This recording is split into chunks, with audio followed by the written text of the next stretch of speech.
Hello, Alex, and welcome back. Hello, Victor. Happy to be back. It's good to be back indeed, especially on such a wonderful day. I mean, this episode will be published later on, but today we learned that Joe Biden and Kamala Harris won the US presidency. Indeed. It is November 7th, a Saturday, and we're recording in the afternoon. And yes, but we're not going to talk about the US presidency or US politics. Absolutely not. No. There is too much talk out there about this.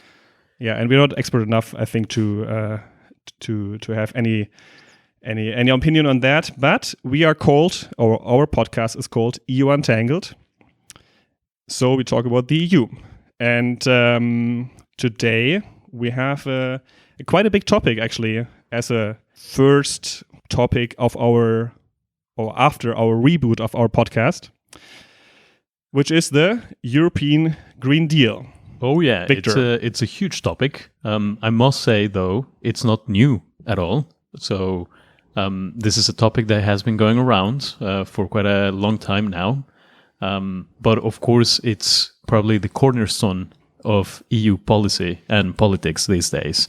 And I am absolutely thrilled to talk about it today. Yeah, and maybe one little point why we chose that topic also as a start. It's a good question. Why did we choose it? Yeah, it's a good question. No, I think so. Two things I believe are quite interesting here. First of all, it is a nice topic to apply our motto of EU Untangled to it, because it is a huge deal that has to be kind of like untangled and also unwrapped, And I think and many people out there, they just heard of it. Oh yeah, European Green Deal. Not sure what this is about.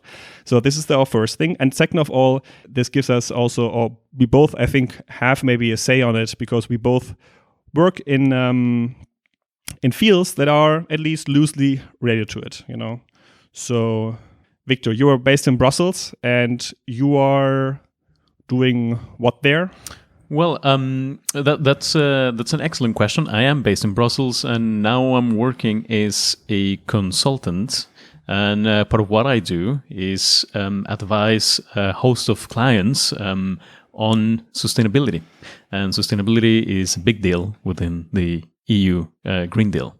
And you, Alex, you were based in Berlin, big European city, big European capital. And right now it's more important than ever because Germany is hosting the presidency of the EU Council. And what do you do there in Berlin? Why did you ditch Brussels and went there? Yes. Yeah, well, we both met in Brussels a couple of years ago, and I moved to Berlin to follow a career as a PhD candidate or PhD student, and I'm currently working at the German Institute for Economic Research and working there in the field of energy.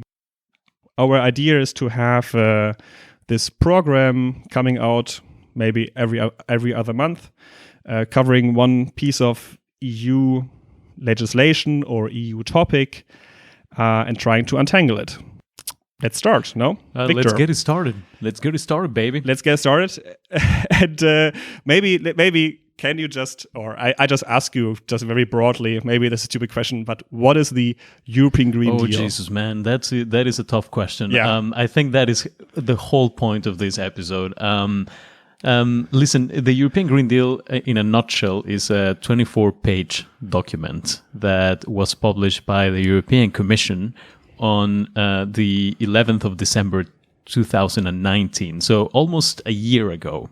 But beyond this 24-page document that I believe few people, and probably for good reason, have actually read, what this document contains is something pretty big. It's the new growth strategy of the European Union. And as the name says, this is a green growth strategy. So it's this huge effort that the European Union is putting together to try to be more green, more sustainable, with the end goal of becoming climate neutral by 2050. So that is the big sort of achievement that the EU Green Deal is trying to put on the table. Interesting that you actually mentioned growth strategy. I think a lot of people out there say, "Oh, this is the new climate protection Deal, and you say, oh, it's a no growth strategy. I think this is also already a nice point you're making here. The European Green Deal, it is in its essence tries to make Europe a carbon neutral continent by 2050. But however, and what you said before is growth or economic prosperity is of course hugely important, and also cannot be, or it will be very difficult to just forego this. And so by this, I think the idea, at least, of what Ursula von der Leyen's Commission has tabled there is to achieve both. Whether this will be achieved, we will see. And whether this actually can be done, we will see also. Absolutely. The European Union has always made it very clear that it wants to keep on growing, both economically and socially, in a more inclusive and sustainable manner. So actually one of the key pieces of the Green Deal, which basically outlines actions for the next decades that the EU will take. One of those key actions, one of those key pieces is what is known as the new Circular Economy Action Plan. And that sounds very technical, and it actually is, because it's another document that was published this year outlining even more actions. But the reason why it is very important is because it contains what you just mentioned. It's this wish, this desire, this intention, this goal of the European Union to decouple economic growth from resource consumption. So the European Union wants to keep on growing economically, but wants to do it in a sustainable manner, in a manner that is circular and that is environmentally friendly. And by circular here, what I'm trying to say is where resources are reused, they are recycled, they are repurposed. So instead of following this linear trend that we're all very well familiar with, where you use something and you dispose of it, that something that you just use turns into something else, a new material, a new service, a new product. So that is the intention of the Green Deal. So to find a way to keep on doing what we've been doing for so many years, but this time with the climate in mind. And which industries are mostly affected or are targeted by this? That's an excellent question. I would say pretty much every single industry. However, there are some industries that the European Union has as a priority because they are the most polluting ones. And those industries, of course, include it's not so much about industries, but more about products. And in this case, the products include electronics and ICT. They include plastics, the textile industry as well, construction. Construction is also a big one. And of course, other industries or other products that are also polluting, but maybe the European Union didn't have enough time to actually put together a comprehensive strategy, but they will also be affected in one way or another. That includes the cement industry, for instance. But basically, I mean, if you really want to become climate neutral by 2050, which people can see that as a very long-term target, right? Like by 2050, if now it's 2020, both you and I will be in our 50s, early 60s, right? I know you're a lot younger than me, but what I'm trying to say is, like, in a normal lifetime's perspective, it sounds like it's very far away, but it's actually very close. And for industry, this is a big deal because if you really want to achieve climate neutrality, you actually need to redefine the way that things are done. And all industries, if you think about it, the way that they have been producing products or delivering services hasn't necessarily had the environment in mind. So for all of them, regardless of what they produce, this will have an impact. Yeah, and not only the industry has to adapt quickly. Basically, we have to act, we as a society and as economy, we have to act quickly mainly because of the intention of the whole program, which is to protect the climate and to stop the heating of the earth, which is in the end what this is all about. Yeah, and maybe just to give a bit of background here, people might ask themselves, okay, why are we talking now about the European Green Deal? And why do we need it? The European Union has signed an international treaty called the Paris Agreement in 2015. And this Paris Agreement basically says, or the governments agreed to a long-term goal of keeping the increase of global average temperature well below 2 degrees above pre-industrial levels. So, and even try to limit the increase to 1.5% degree.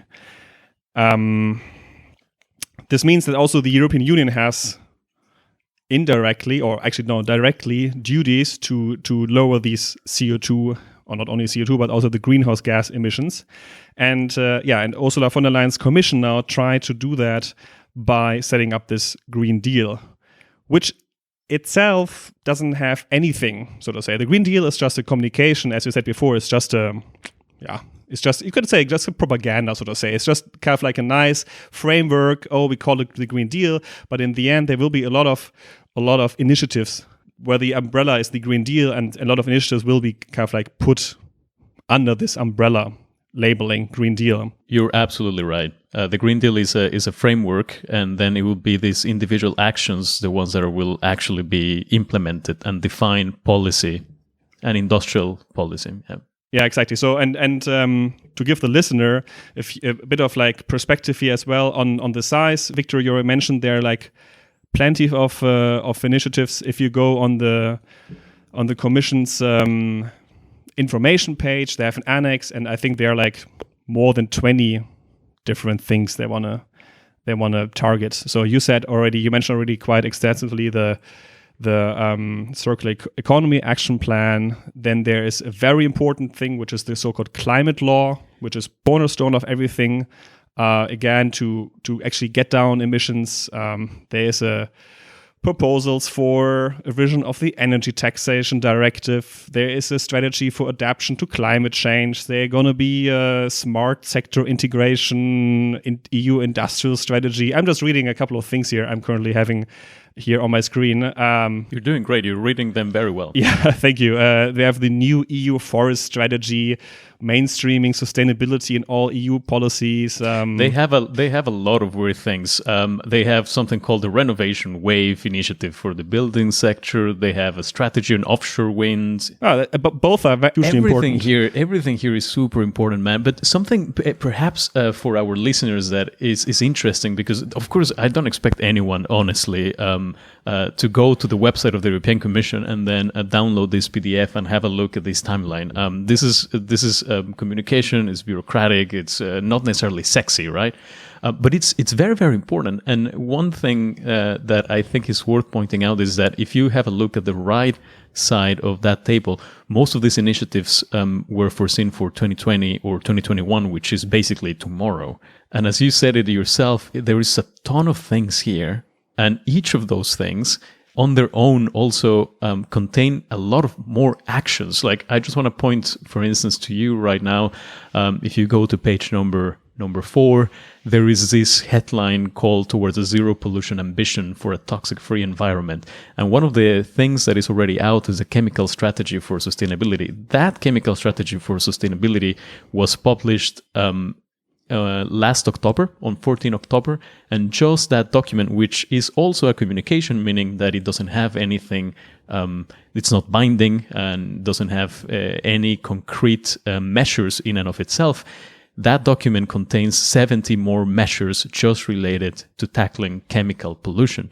So this is basically the EU Green Deal, as this framework that you mentioned, is really revamping the way that the EU functions, especially its industry. So it's a huge deal, man. At least this is what the Commission tries to sell us, you know. Indeed. And I have a question for you in this respect.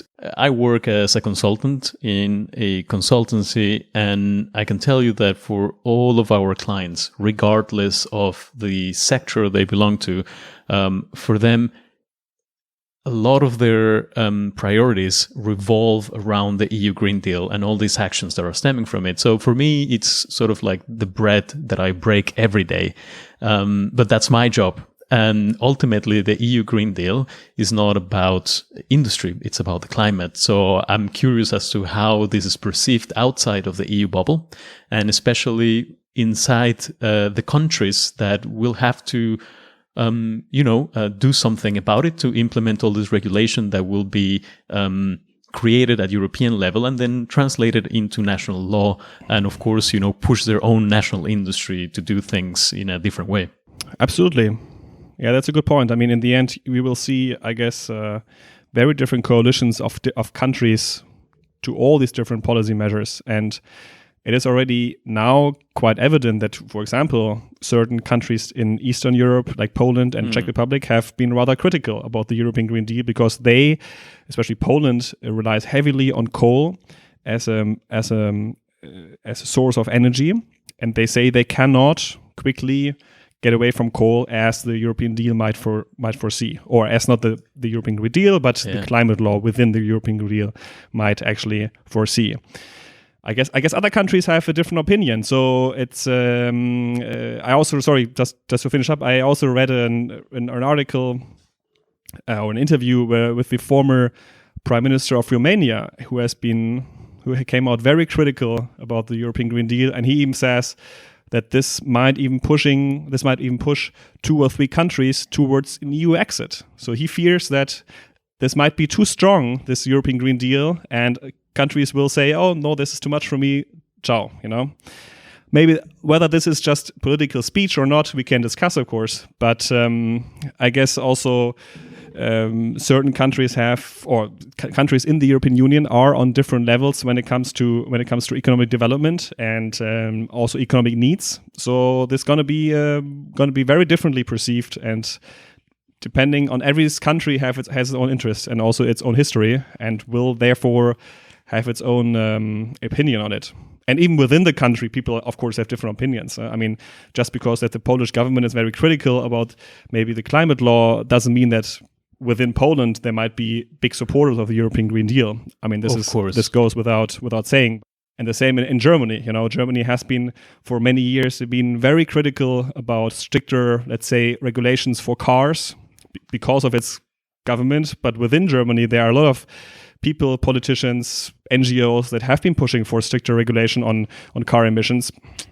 But at least until recently, they have not been heard as the lobbyists of the groups of the EU of the German car industry. Absolutely, I think it's actually an excellent point. One thing that for those out there listening that are not necessarily living in an EU member state or are not super familiar with the way that the EU works. Of course, not necessarily everything that is done at the European level by the European Commission or the European Parliament or the European Council automatically translates into binding actions at national level. This is a very messy territory where each national government also has a big say. And you're pointing at the heart of the matter, which is this ambition towards climate neutrality by 2050, which has been enshrined into law with the climate law.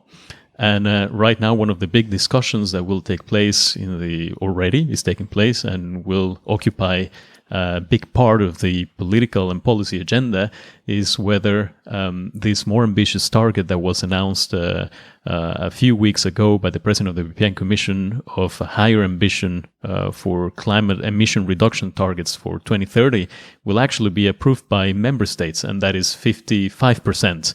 Right, and this here you already can see a very interesting battle where some groups are pushing for a higher number, other groups are pushing for a lower number, and it's a big mess. And this point that you're touching upon of capacity, the European Green Deal has a mechanism that it calls the Just Transition Mechanism, which forces a bunch of money, a pot of 150 billion euros for the next 7 years to help the most affected regions transition towards climate neutrality in what they say is a fair way. Now, of course, that's something up for discussion because member states might not necessarily agree with that. But of course, there is this intention to help all national governments sort of have or play in a level playing field. Yeah, and I think it's a good point you're raising here. The Just Transition Mechanism. It's also probably one of the first times that actually this has been properly addressed, because often climate policies have been in the past quite regressive. regressive means that rather poor parts of our population are paying more for these policies. If you think about increasing taxes on fuel, for example, everybody has to pay the same amount of tax on each liter of gasoline bought. And obviously, for poor people, this refers to a higher percentage of their income than for rich people. And so the fact that the Commission is targeting that, and also especially trying to maybe help those regions in Europe that will have to fade out coal, as an example, it's, I think, a good step forward.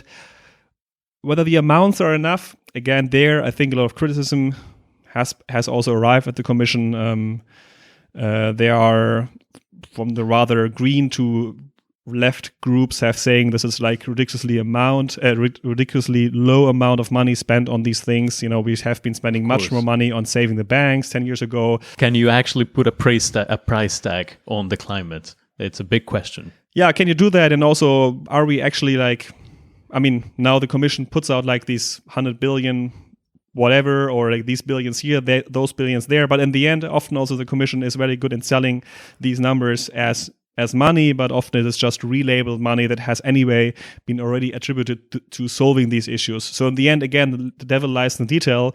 We have to look very closely whether this is actually additional money to solve any issue, or it's just like relabeled money that has already been agreed to spend anyway on these problems.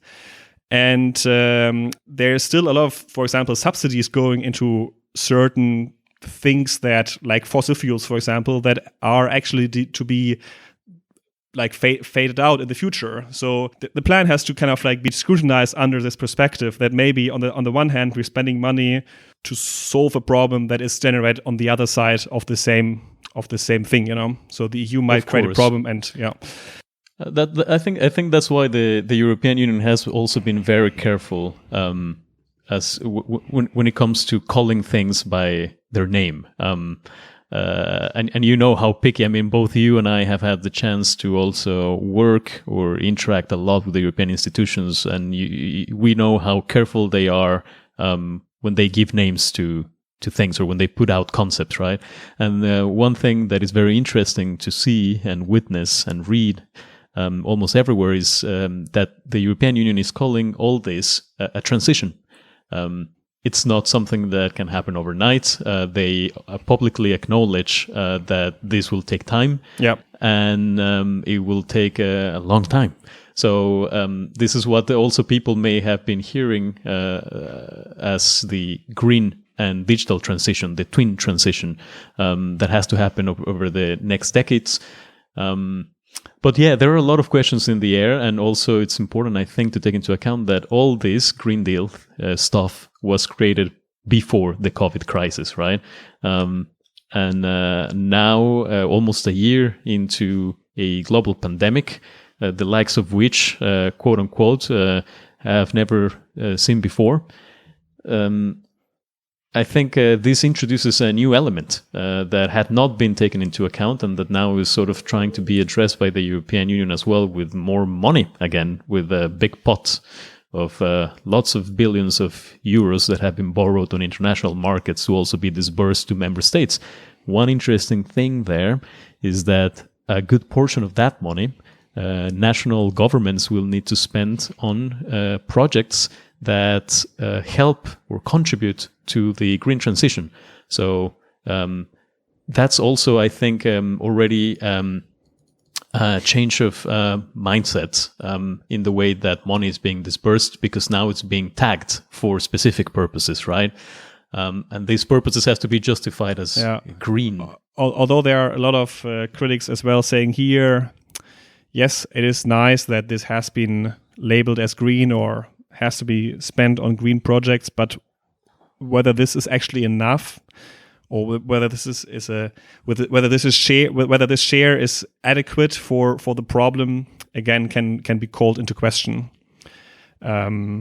because we talk about billions of euros, course. and we talk about trillions. I'm sorry, over $1 trillion will be the next 7-year budget, and 750 billion is the decided amount of this thing called Next Generation EU. I think by the European Commission, this post-pandemic rescue plan. In theory, if you take this actually seriously, you could argue everything should be spent only on climate compatible investment, because everything you invest now in the year 2020, imagine the government gives, for example, a subsidy for a new street, for a new airport, for a new company to be built, and these are all investment cycles that are like 10, 20, 30, 40 years sometimes. Depends on the product, depends on the thing, and now I think every euro in theory should already be spent like climate compatible, So that could be also a criticism to say like, okay, we dedicate like 20%, 30%, whatever of this thing to climate compatible investment. Maybe it should be more, Yeah, and I think the criticism is fair. There is also people who say it's actually too much. Like we should Absolutely. slow down, guys. We're going too fast. And you see all sorts of interesting discussions across industry, between policymakers in the parliament, among member states. I think one thing that we can all agree on is this is a big deal. The direction that it will take and how all these actions will be implemented, of course, this is something that we're all going to have to be watching in the coming years.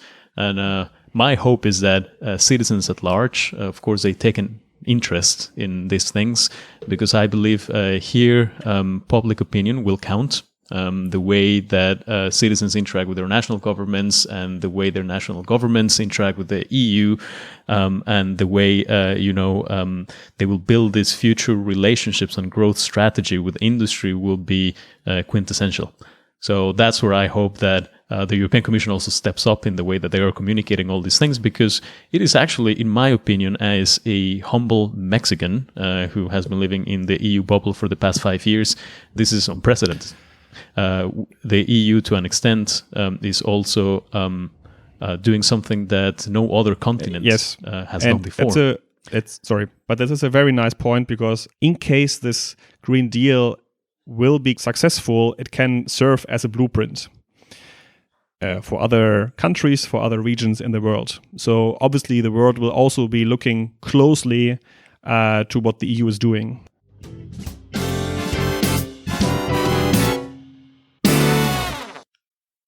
One point you had mentioned before, the twin transition of digitization and decarbonization, and I think here it's also very important to mention that I think we as society should overcome this thinking of playing climate or environment versus the business. Especially in these days, you see that actually businesses will have to realize that when they become more efficient, and which means also in the end more climate friendly, this will give them in the next 30, 40, 50, 60, 100 years an advantage. We have seen this in the German car industry for like years, how they basically have tried to water down any kind of stricter emission target, and they really try to milk, so to say, their diesel engine until the last drop. until the last drop, because they of course earn good money with it.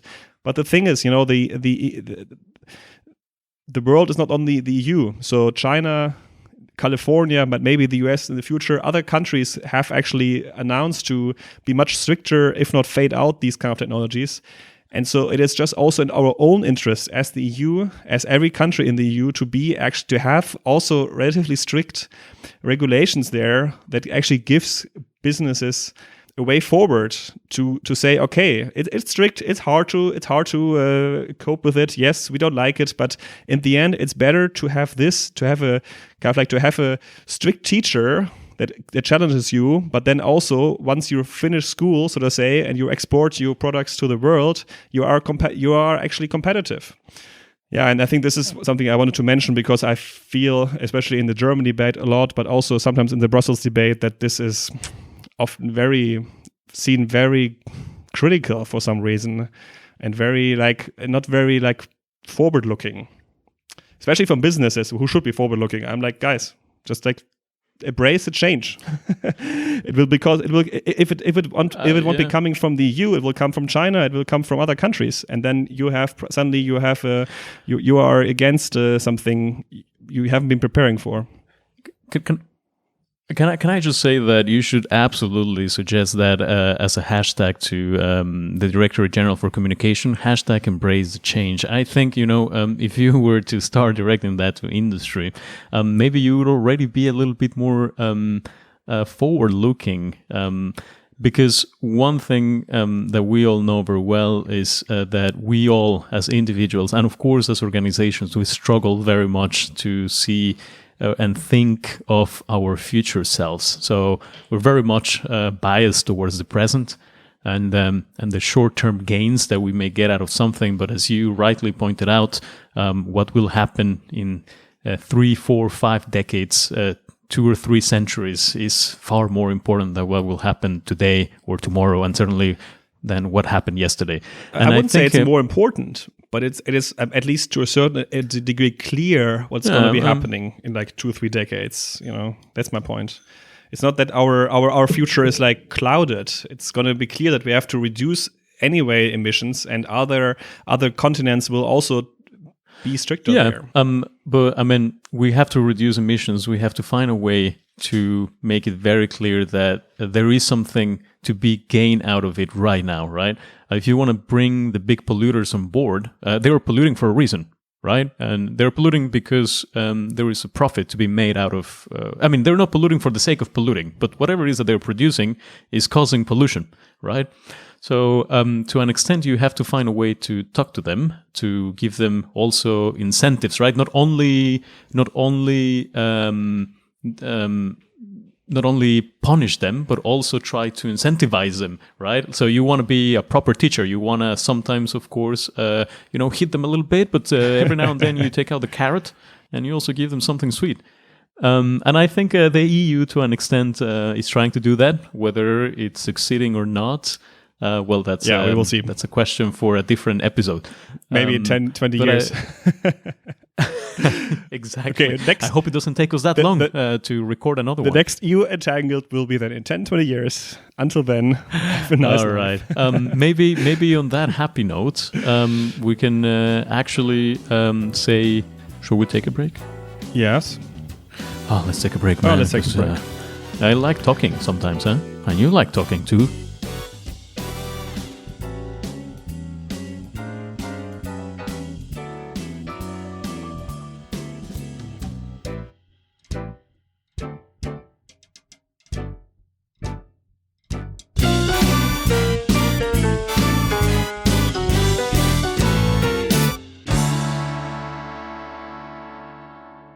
Yeah, and then I try to put in like a bit of criticism from science and from business. I think we have both this from the left. The criticism is not enough, blah blah blah. Okay, Varoufakis and people. I read those articles saying like, oh, it's greenwashing. Okay, fair enough. No, I think you have a very good point there. It's not my point. It's Varoufakis. So I don't want to. It's really not my opinion. No, but you mentioned something along those lines at the beginning, where you said that it would be important to see if that's actually new money that is destined for green projects, right? Or whether this is money that is just relabeled in a nice way. Yeah. I agree that would be very shady, and that would be very shitty, and that would certainly qualify as greenwashing. However, even in the worst case scenario, I think it's good that 95% of all the communication coming out from the EU institutions is talking about greening the economy. Even if the incentives that they're putting forward are not enough, even if they are not all of them necessarily new, the fact that greening the economy is already part of the public agenda and part of every single conversation that is held, it's, I think, a step forward. Because eventually that will translate into new actions and necessarily also new budget that will be needed there. That's true. I agree with you there. And I just hope it is enough, because if you're actually looking what science says, and of course science, I don't want to say science has one answer.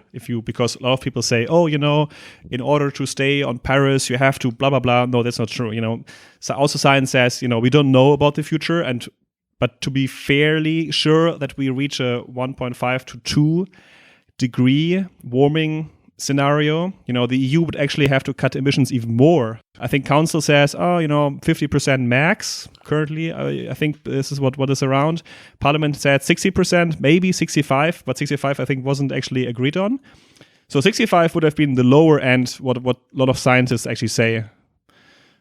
So, there you see the struggle. So basically to be climate compatible, whatever this is, but 65% would have been the lower end, and so I totally agree that actually it seems to be now really the focus of the Commission to work on these things, especially if you compare to other countries in the world, but devil lies in the detail. Yeah, and I think that has to do with the topic or a line of argumentation that we really did not explore today, which is also the role of citizens in all of this. And I don't mean to put the burden on their shoulders, because I think that the main actions and guidelines, the main framework should come from public authorities. But I hope that all this public outrage that we saw last year on the streets, calling for a climate emergency, right, all around the world. Friday for Future mainly. Yeah, I hope that continues as well, because we need to put pressure on governments, on companies, on NGOs themselves. We need to put pressure on one another, basically. So this keeps on going forward. And there, I'm afraid, there is no replacement for civil action.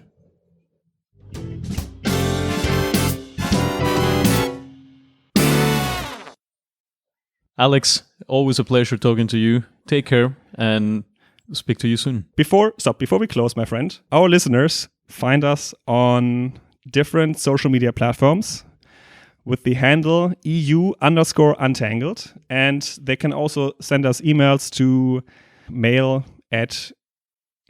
it's called untangled@podworld.org. podworld.org, untangled@podworld.org, and you find it on Instagram, Facebook, and Twitter. That is about right. Do follow us and reshare. Yeah, and share us, and of course, feel free also to give us some stars on iTunes. No, it's called Apple Podcasts now. Preferably 5. Yeah, 5, and maybe also write something nice. If you don't like us, then write something nasty, and we will try to make it better next time. I think that's actually it now. Sorry to prolong this and then until next time. Sayonara.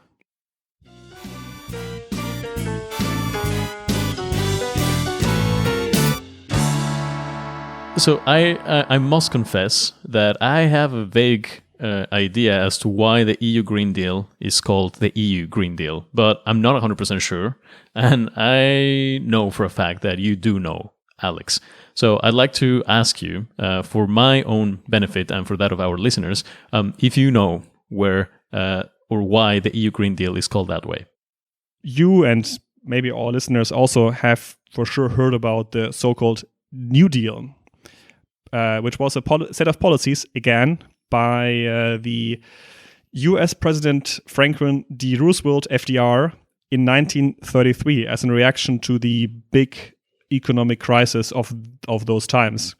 And he basically tried to propose Keynesian policies, meaning like increased government spending to stimulate the economy, but also more regulation on the economy. And then the Green New Deal came out actually as a first time was actually tabled as a first time by a book author called Thomas Friedman in 2007. He actually coined that term. That Thomas Friedman. Yeah, he coined that that term in 2007. But then it kind of in the Obama years, Obama did something on climate, but not that much. So actually, the whole topic picked up again in 2018, and the so-called Sunrise Movement actually put out something called the Green New Deal in the US, and was then also later joined by Alexandria Ocasio-Cortez, AOC. a re-elected member of the US Congress. The group, together with her and other politicians, they basically tried to find support for a Green New Deal in the US. And so the whole discussion then basically